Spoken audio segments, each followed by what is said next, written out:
A woman by the name of Elisa Lam was found dead in a water tower on top of a hotel. Was it an accidental drowning? Was she murdered? Or could it be something paranormal? Find out on tonight's episode of Midnight Files.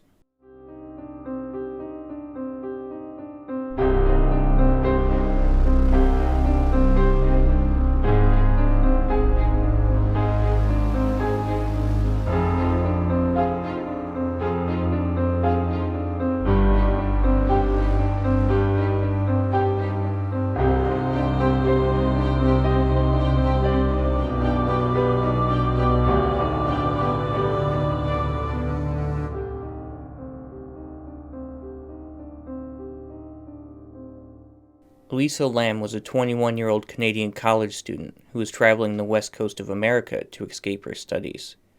She remained in contact with her parents the entire time, until one day she went missing. Her parents became worried after several days of not being contacted by Elisa, and they contacted the Los Angeles Police Department. Yesterday, we were made aware of robbery homicide of missing persons case, Elisa Lam. She was last seen on the 31st at the Cecil Hotel at 640 South Main Street. A photo, parents are here, they've flown down from Vancouver, and we're seeking to get this photo out so we can find Elisa. As far as suspicious circumstances, nothing other than that, but there's been no communication at all. And that's worried us and worried the family, so we're proceeding with the investigation on that. About 2 weeks after the press release, residents of the Cecil Hotel in Los Angeles began complaining about their water. Some would say that the water tasted funny when they were drinking it or brushing their teeth. Others complained of a foul, strange odor coming from their faucets. And even some complained about the water running black for a few moments when they turned it on. A maintenance worker ascended to the roof to look at the water tanks, and inside found the dead, naked body of Elisa Lam. One of the only clues was security footage from an elevator moments before her death that led to more questions than answers. I am now going to play the video of the last time Elisa Lam was seen.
Her death was officially ruled as an accidental drowning, even though many questions still remain.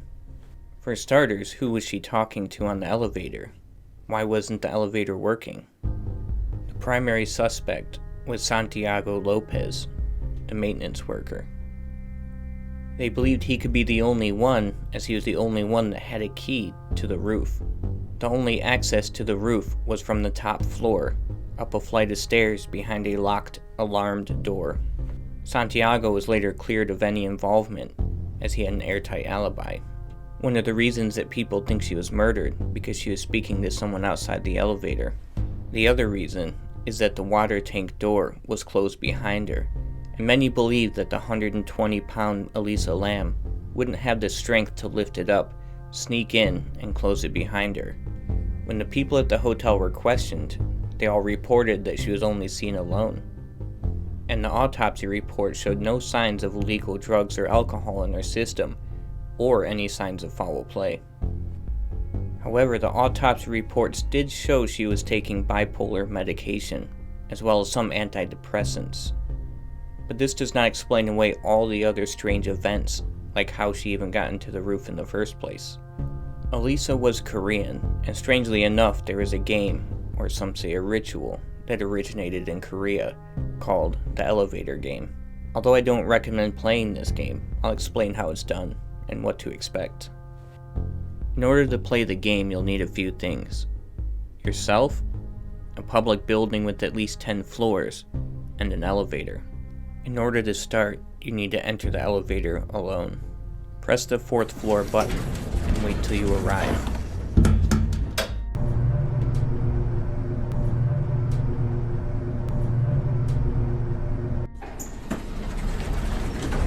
If someone enters, you have to start from the beginning.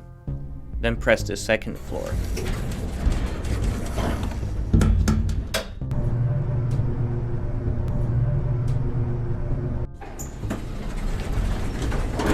Once again, if someone enters the elevator, you have to start from the beginning. And still, without leaving the elevator, go to the 6th floor.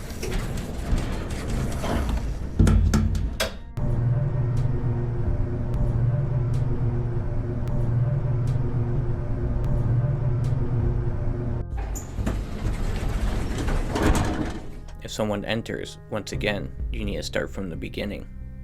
Some people report hearing sounds from the 6th floor when they arrive, but it's important you don't leave the elevator. At that point, hit the 2nd floor again, and go back down.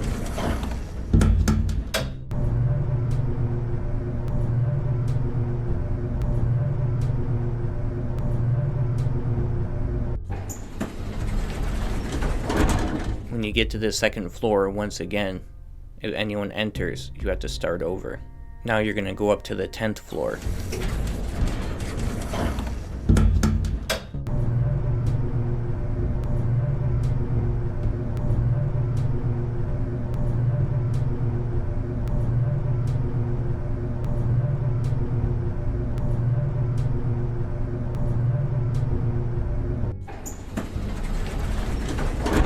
If someone enters, you got to start over again.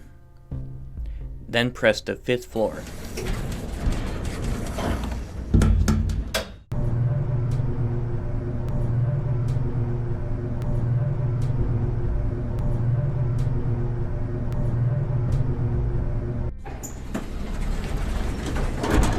And from here, things get strange. Whatever you do, don't leave the elevator. A woman may enter the elevator on the 5th floor. Whatever you do, do not look at her, do not speak, and do not talk to her. Whatever you do, do not acknowledge her. This woman is not human. If you acknowledge her in any way, she may decide to keep you for her own. She may try to antagonize you and ask questions, or even berate you. Just continue staring forward and don't acknowledge her in any way. At this point, you're going to press the 1st floor button, even if the lady is on there with you. If the elevator goes down to the 1st floor, you must leave and not look back. At this point, you don't try the elevator game again. However, sometimes, if you were to press the 1st floor, the elevator will begin to ascend to the 10th floor, If the woman is on the elevator, she may ask, "Where are you going?" or "What's wrong?" Her voice will be very high and otherworldly sounding when she asks that. When you reach the 10th floor, the doors will open. Outside the elevator, all the lights will be off and it will be quiet. And you are now in the other world. It's dangerous to leave the elevator, but if you do and you walk to one of the windows, the only thing you'll see is a red cross in the distance. You will notice that your electronics are not working, and everything seems identical, but it'll be very dark. When you begin to head back towards the elevator, you may become disoriented. You may forget what elevator you arrived in. If you approach the elevator, it may seem to get further away from you as you get closer. But be vigilant and keep your wits about you and continue approaching the elevator till you get there. If you did decide to step off on the 10th floor, getting back requires a special order of buttons as well. When you're in the elevator, you have to go to the 4th floor, 2nd floor, 6th, 2nd, 10th, and 5th. When you get to the 5th floor, you must press the button for the 1st floor. The elevator may try to go back to the 10th floor, but you have to press any other button to cancel the ascension. You must press the button to cancel the ascension before you reach the 10th floor. After you reach the 1st floor, you must look around very carefully. If anything seems off, even in the smallest detail, do not exit the elevator. Only when you're confident that you've returned to your own world may you safely exit the elevator. Do you think she was playing the elevator game? Things only get stranger from here, as her death may have been predicted 8 years prior in the movie Dark Water. The Japanese version of the movie came out in 2002, where the American version came out in 2005. Elisa Lam's death was in 2013. The coincidences in this movie are unbelievable. Starting with the name of the little girl in the movie, her name is Cecilia. Where Cecil Hotel is where Elisa Lam was found dead. Elisa Lam mysteriously got her way through an alarmed, locked door and Hulk strength to open the tank. Whereas a scene from the movie shows the child gaining access to the roof by opening a door that was supposed to be locked. Mr. Beck, why was the door to the roof open? What? The roof? Mr. Beck, why didn't you lock the door to the roof? I did. No, she opened it and walked right out. Now, what if she'd gotten hurt? What do you talk about? I checked it. Hour ago, it was locked. The characters Natasha and Cecilia were wearing red jackets through the entire movie. And strangely enough, Elisa Lam was also wearing a red jacket. More coincidences occur as the residents were complaining of black water, with the name of the title being Dark Water. Even in the movie, the residents were complaining of funny tasting water and poor water pressure, which is exactly what the residents of the Cecil Hotel were complaining about, that sent the maintenance man on the roof to figure out what was wrong. In the movie, the video footage of the elevator is identical to that of the video footage of Elisa Lam. The behavior of Cecilia's mother and Elisa are almost identical.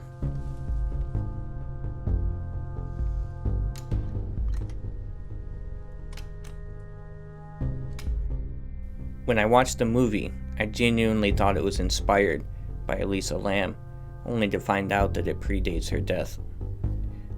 Some have even pointed out the similarities of a poster in the movie The Departed that looks shockingly like Elisa Lam, with the phrase, "Lisa did it." And once again, this movie predates her death. Unfortunately, Elisa is only one of the many that have died at the hands of Cecil Hotel. Here's a timeline of the souls that the Cecil Hotel has claimed. 1931, W.K. Norton, 46 years old, was found dead in his room after ingesting poison capsules. A week prior, he had checked into the Cecil under the name James Willies from Chicago. Norton's death appears to be the earliest known suicide at the hotel. September 1932, Benjamin Dodick, 25, self-inflicted gunshot wound to the head. He did not leave a suicide note. July 1934, Army Medical Corps Sergeant Louis D. Borden, 53, was found dead in his room at the Cecil. He had slashed his own throat with a razor. He left several notes, one of which cited poor health as the reason for his suicide. March 1937, Grace Margot fell from a 9th-story window. Her fall was broken by telephone wires which were wrapped around her body. She later died at the now demolished Georgia Street Receiving Hospital. Police were unable to determine whether Margot's death was the result of an accident or suicide. January 1938, U.S. Marine Corps fireman Roy Thompson, 35. He had jumped from Cecil's top floor and was found on the skylight of a neighboring building. He had been staying at the Cecil for several weeks. May 1939, Navy officer Irwin Niblett, 39, was found dead in his room after ingesting poison. January 1940, teacher Dorothy Skeeger, 45, ingested poison while staying at the Cecil. She was reported by the Los Angeles Times to be near death, and strangely enough, no further reports were published about her condition. September 1944, Dorothy Purcell, 19 years old, was sharing a room at the Cecil with her boyfriend, Ben Levine, who was 38. Dorothy, who somehow been unaware that she was pregnant, went into labor. She later testified that she didn't want to disrupt her sleeping boyfriend, so she went to the bathroom where she gave birth to a baby boy. Horrifically, thinking the baby was dead, she threw him out of the window and he landed on the roof of an adjacent building. Dorothy Purcell was charged with murder. 3 psychiatrists testified that she was mentally confused at the time of the incident, and she was found not guilty by the reason of insanity. November 1947, Robert Smith, 35, died after jumping from one of the building's 7th floor windows. October 1954, Helen Gurney, who was 55, jumped from the window of her 7th floor room and landed on top of Cecil's marquee. 1 week prior, she had registered at the hotel under the name Margaret Brown. February 1962, Julia Frances Moore, who was 50, jumped from the window of her 8th floor room and landed in a 2nd-story interior light well. She did not leave a suicide note. Among her possessions was a bus ticket from St. Louis, 59 cents in change, and a bank book showing a balance of $1,800, which would be worth $15,000 adjusted for inflation. October 1962, Pauline Otten, 27, jumped from the window of her 9th floor room after an argument with her estranged husband, Dewey. He had left the room prior to Otten's suicide. She landed on a pedestrian, George Giannini, 65, killing them both instantly. As there were no witnesses, police initially thought Otten and Giannini committed suicide together. However, it was soon determined that Giannini had his hands in his pockets at the time of his death, and he was still wearing his shoes. Had he jumped, his shoes would have likely fallen off or upon impact, and his hands would not have been in his pockets. December 1975, a still unidentified woman, approximately 23 years old, jumped from her 12th floor window onto the Cecil's 2nd floor roof. She had registered at the hotel under the name Allison Lowell and was staying in room 327. September 1992, a man was found deceased in the alley behind the Cecil. Authorities believe that he either fell from, jumped from, or was pushed from the hotel's 15th floor. At the time of his death, he was 5 feet 9 inches tall, weighed around 185 pounds, wearing blue sweatpants, a black sweatshirt over a gray t-shirt.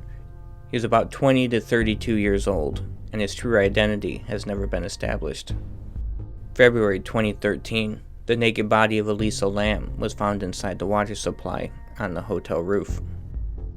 June 2015, the body of a 28-year-old man was found outside the hotel. Some believe he may have committed suicide by jumping from the hotel, although a spokesperson for the county coroner informed the Los Angeles Times that the cause of death had not been determined. The hotel seems to invite death around it, not just suicide, but also murder, as the Cecil Hotel is known for several serial killers. For example, the hotel was home to one of the most famous serial killers, Richard Ramirez, known as the Night Stalker. Some believe he may have engaged part of his killing spree while staying there, and he's killed at least 13 people. Another serial killer, Austrian Jack Unterweger, stayed at the Cecil in 1991 to copy Ramirez's crimes. While there, he strangled at least 3 workers, for which he was convicted in Austria, and he hung himself shortly after his conviction. Elizabeth Short, dubbed by the media as the Black Dahlia, is one of LA's most known deaths. She was found in the middle of an empty street, cut in half, with cuts on her face from the corners of her mouth to her ears. Her case remains unsolved. She was reportedly seen at the Cecil's bar in the days shortly before her murder, in January of 1947.